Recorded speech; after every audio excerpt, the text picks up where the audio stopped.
You know, I could have guessed last week when we talked about this incident that it wasn't going to be the last that we heard from this family. Maybe you guys do get doxxed, but I don't know if you guys are getting the same type of stuff that we're getting. And it's nonstop. It's hundreds of phone calls a day. It's text messages and them trying to get into all of our social media accounts. For those of you that didn't see the video last week or just forgot already, that there's Chris Ostroushko. Him and his family violently assaulted, jumped a on-the-ground journalist, a woman, close to 2 weeks ago now at this point. Contacting our friends, our neighbors, our family. Right there. Did you catch that? Let's go ahead and take a closer look. Now what you just saw there is Chris, a 200+ pound man, violently shoving a, 110, 115 pound woman from behind with no warning. And now he wants to play victim.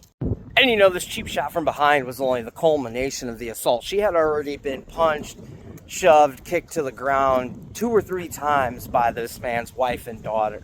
You know, it takes a special kind of personality disorder to assault someone half your size, much less a woman half your size, and then turn around and act like you are the one being victimized. The rest of our family is getting doxxed as well. It's not just us. It's my sons, their wives, like people that had nothing to do with anything.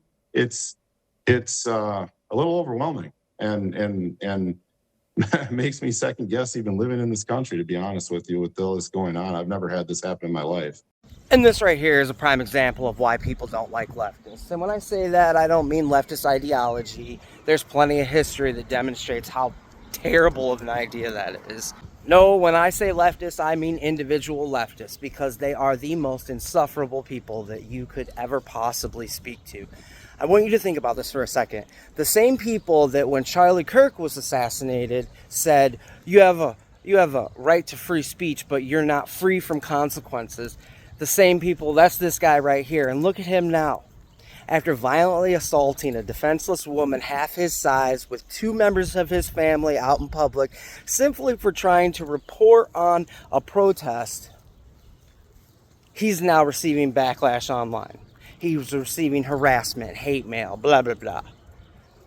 Yeah, buddy, you're not free from consequences, and you don't even have the fucking freedom to violently assault people.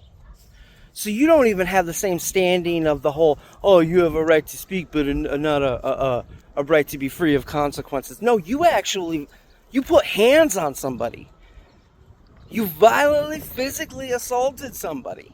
You've not a leg to stand on, and yet here you are playing the victim, crying, talking about, I don't know if I want to be in this country, considering the state of things. What state of things? Violent leftist mobs attacking non-violent individuals on the streets simply for trying to report on their activities, assassinating political leadership, assassinating the brightest, loudest voices of your political opposition.